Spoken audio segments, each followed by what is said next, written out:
No, I mean, Republicans are amazing. The way they will meet in their secret lair beneath the volcano. And just get their talking point together. I mean, it was really only a few days before they were like, okay, this is locker room talk, right? That's what we're going to say. It's just this locker room talk. You know, folks, I've been in locker rooms. I'm not a jock, but I've been in locker rooms. I've been a guy my whole life, a heterosexual man. Locker room talk is like, boy, I'd like to have sexual intercourse with her. I'd sure like to see the look on her face when I give her a good orgasm. Okay, that...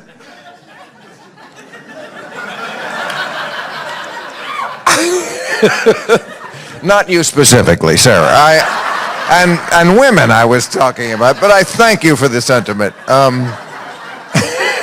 It's very encouraging when you hear that from the stage. But this is not what Donald Trump was saying. It wasn't like, I'd like to hypothetically do this. It's like, this is what I do. This is my practice.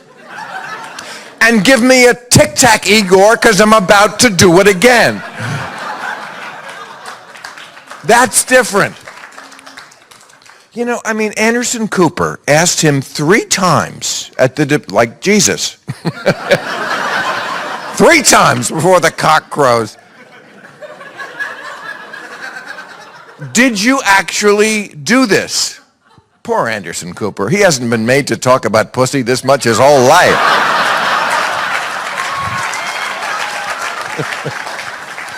But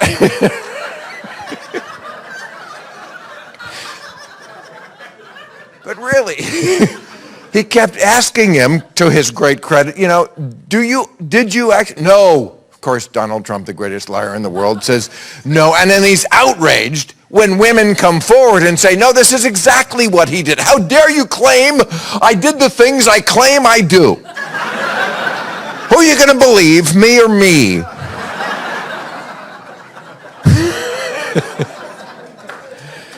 No, I mean, Donald Trump's excuse that they all swallowed, again, only a month ago, is that, well, I don't do this. I was just saying it to impress Igor.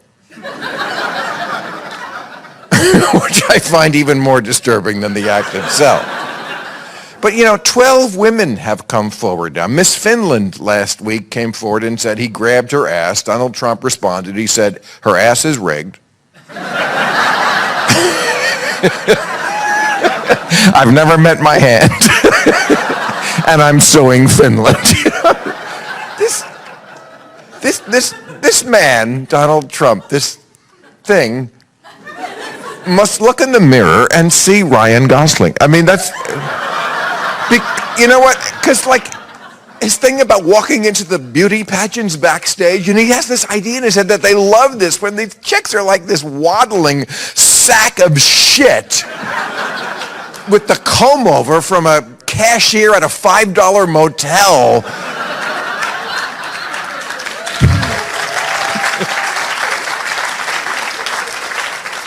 And he thinks they like him. You know, his whole defense in this is that, you know, he said it many times, you know, fuck, you know, wouldn't be my first choice.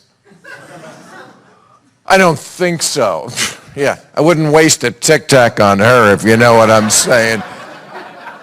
I mean, the hypocrisy of the Republican Party. If Obama was caught on tape, can you imagine if there was an old tape of Barack Obama saying, hey, give me a tactic, man, because, you know, I like to kiss and grab the pussies of women I don't know. And you know what? When you're a community organizer, they just let you do it. They let you do anything.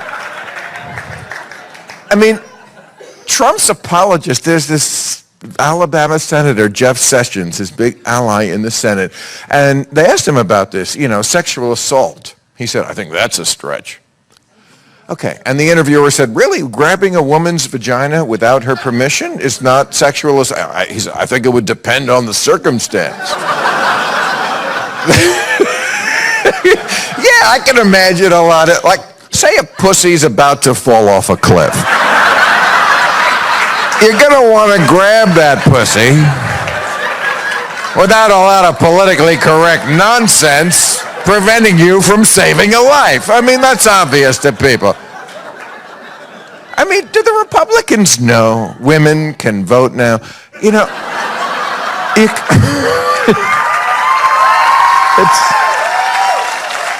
you know,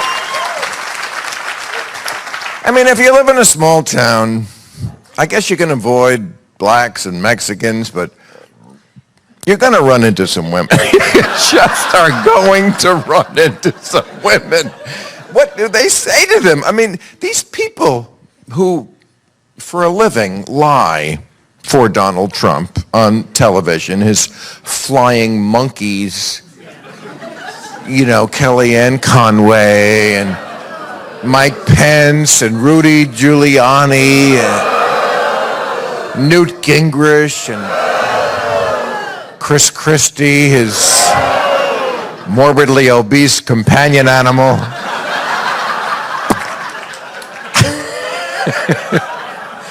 Don't they get tired? Don't they get tired of phone calls? Are you sitting down? Yeah, he just fucked a pie. Okay, he was at his rally and he took his tiny cock out and he fucked a pie. Okay. Well, now he's talking about it. He's saying, before this, no one was talking about pie fucking. He's the greatest pie fucker in the world, and he's getting a lot of credit for it. So they meet and they're like, okay, Kellyanne, you talk about how Lincoln used to fuck pies. And Steve Cortez, you go out there and say this raises an important issue. I love that. That's what the Republicans always say whenever Donald Trump says shit they can't do it. He raises an important issue. I don't agree. I don't agree that we should get drunk, blindfold ourselves, and drive with our feet. But he raises an important issue about driving with our feet.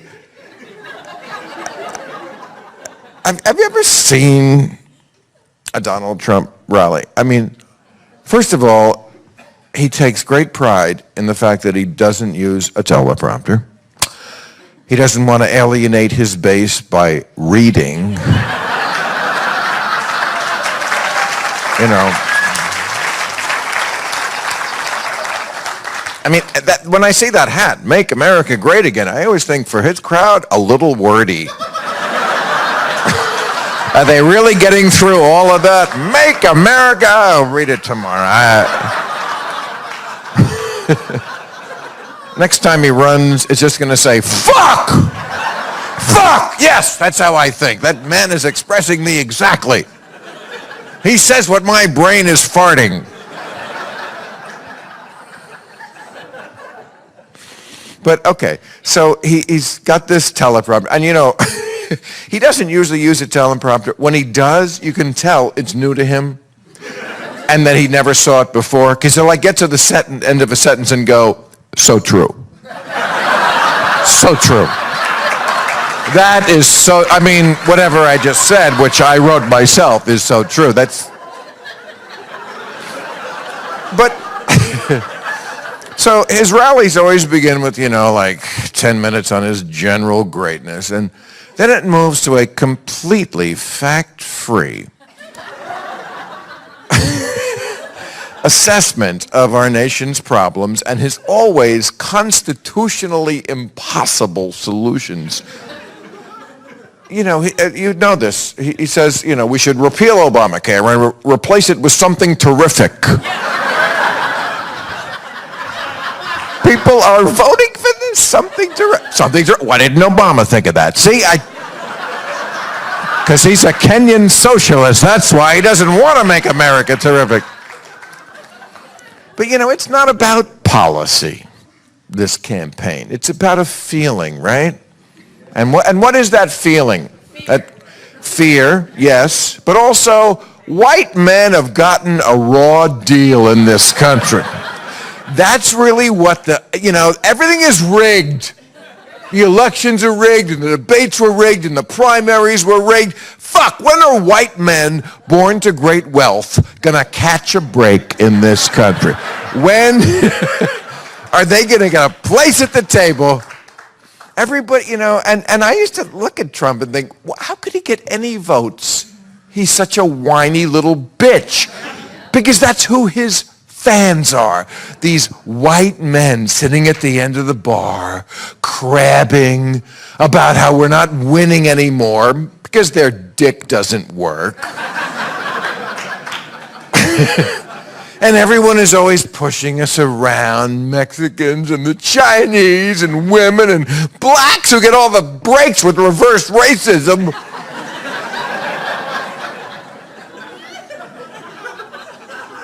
That's how they like him. They don't want him presidential. Can he morph into something who's presidential? For about half a day, he can be slightly less menopausal. And that's how he likes it. They asked him once about this. At a press conference, he actually said, I am me. I am me. Thanks, Tarzan. That's such a...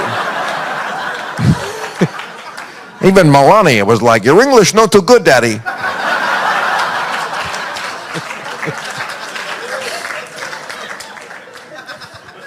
Oh. I love Melania. Don't you love Melania? She's a good kind of immigrant. The kind who gets here on a supermodeling visa, as immigrants should. Why can't they all do it that way? Like it says on the Statue of Liberty, give me your tired, your poor, your naked lying on a rug. The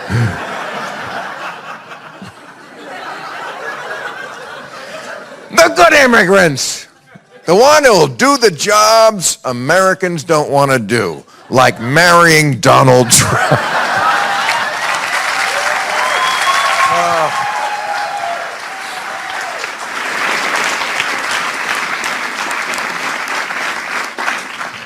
It's exhausting making fun of Donald Trump.